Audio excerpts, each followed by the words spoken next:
हम अपने भारतवासियों को अगर हम परम सुखी करना चाहते हैं तो केवल वस्तु और व्यवस्था से नहीं कर सकते, उनका बौद्धिक स्तर सुधरना चाहिए।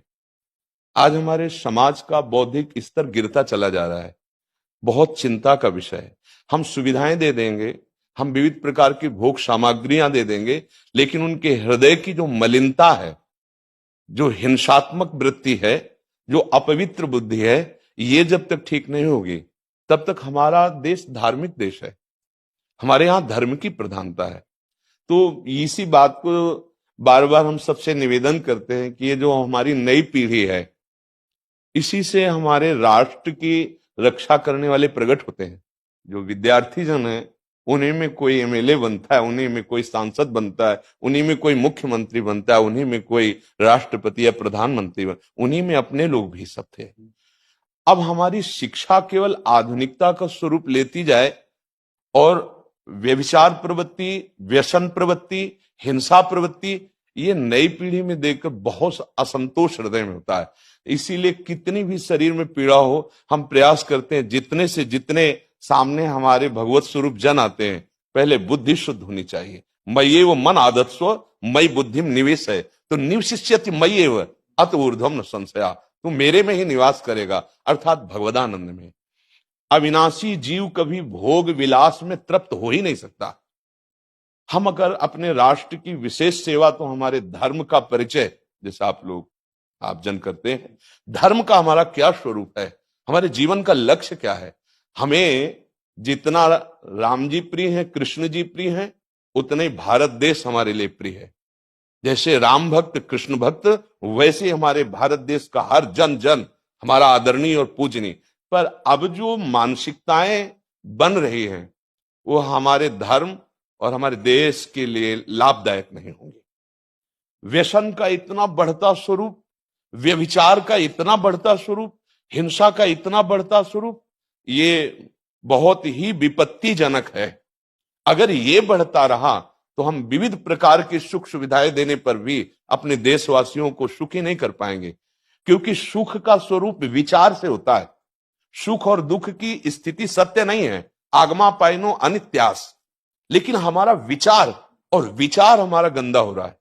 बस हमारा उद्देश्य यही है कि हमारे देशवासियों का विचार शुद्ध होना चाहिए। अगर विचार शुद्ध है तो राष्ट्र प्रियता, जन सेवा, समाज सेवा, ये सब स्वाभाविक होने लगेगा। और विचार अशुद्ध है तो सुविधाएं बहुत हैं, उनका दुरुपयोग हो रहा है।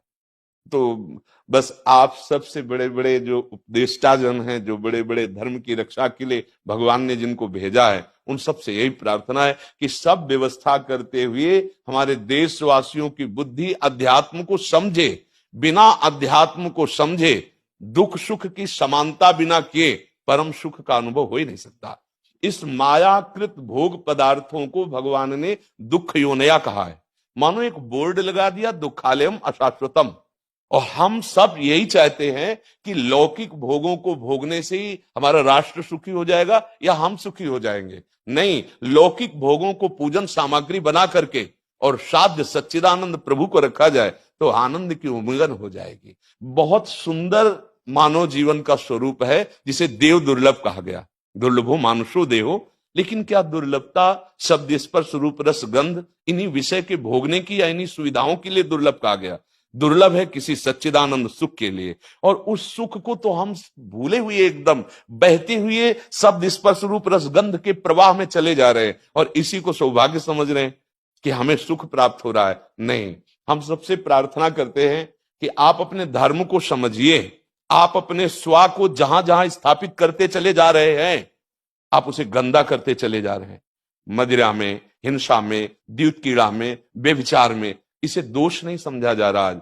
और हमारे शास्त्र और हमारा धर्म इसको निषेध करता है। कलयुग की स्थिति बताई गई है। छोटे छोटे बच्चे व्यसन करने में लग गए। आज स्कूली विद्यार्थी जिनको ब्रह्मचर्य से पुष्ट होना चाहिए, वो ब्रह्मचर्य नष्ट कर रहे हैं। ये बड़ा चिंता का विषय है। हमारे देश के लिए जो जवान चाहिए, हमारे देश के लिए जो भक्ति चाहिए, उसमें बुद्धि और शरीर बल दोनों होना चाहिए। शरीर बल क्षीण हो रहा है क्योंकि व्यभिचार प्रवृत्ति में बहुत कमजोर अवस्था में, जैसे गेहूं की फसल है और गलेठ में काट ली जाए तो न दाना मिलेगा न सही भूस मिलेगा। ऐसे ही 20 वर्ष की अवस्था तक यदि ब्रह्मचर्य नष्ट कर दिया जाए तो वो गृहस्थ के योग्य में नहीं रह सकता। राष्ट्र सेवा की क्या बात है। हमारे राष्ट्र सेवा के लिए बहुत विशाल हृदय की आवश्यकता है, हमारे शरीर को बहुत स्वस्थ रखने की आवश्यकता है, तभी हम समाज सेवा, राष्ट्र सेवा। तो शरीर और बुद्धि दोनों का स्वस्थ होना बहुत आवश्यक है। तो शरीर को तो नष्ट किया जा रहा है विषय भोगों में। लोग समझने लगे हैं कि मांस खाने से हमारा स्वास्थ्य अच्छा रहेगा, हम बलवान बनेंगे। अध्यात्म बल नहीं तो तेरे शरीर की चर्बी बढ़ा ले, लेकिन तू न काम पर विजय प्राप्त कर सकता, न क्रोध पर, न लोभ पर, न मोह पर, न हिंसा पर। फिर क्या जीवन। तो इसीलिए हमारा बार बार हृदय में सबसे प्रार्थना है, जिस संत भगवान भी आते हैं, कि देखो इस समय आवश्यकता विचार शुद्ध करने की है, आहार शुद्ध करने की है, आचरण शुद्ध करने की है। हमारे देश ने चरित्र की पूजा की है। रावण किसी बात में कम नहीं था। आज भी कोई शिव अगर अभिषेक होता है तो तांडव स्तोत्र उसी का गाया जाता है, जटाटवी गलत ज्वल प्रवाह पावित स्थले। ऐसा विद्वान और ऐसा बलवान जो 20 बार जैसे झूला आराध्य देव को झुलाया जाए, ऐसे महादेव सहित पार्वती को बाजुओं पे झुलाया, वो महाबली चरित्रहीन हो गया तो अपने देशवासियों ने राक्षस कह दिया उसको। चरित्र, आज हम चरित्र पर ध्यान ही नहीं दे रहे। चरित्र बेचना मतलब कोई समझ में नहीं आ रहा। छोटे छोटे बच्चे चरित्रहीन हो रहे हैं। हमारा राष्ट्र संकट में पड़ जाएगा अगर हमारे बच्चे व्यवस्थित नहीं हुए, उनकी बुद्धि शुद्ध नहीं हुई, उनका स्वास्थ्य ठीक नहीं रहा। कौन आगे चल करके है? यही पीढ़ी तो है ना, इन्हीं में से तो निकलते हैं हमारे राष्ट्र भक्त, भगवत भक्त, देश सेवी। तो सबसे यही प्रार्थना है कि हमारे नई पीढ़ी को सुधारा जाए।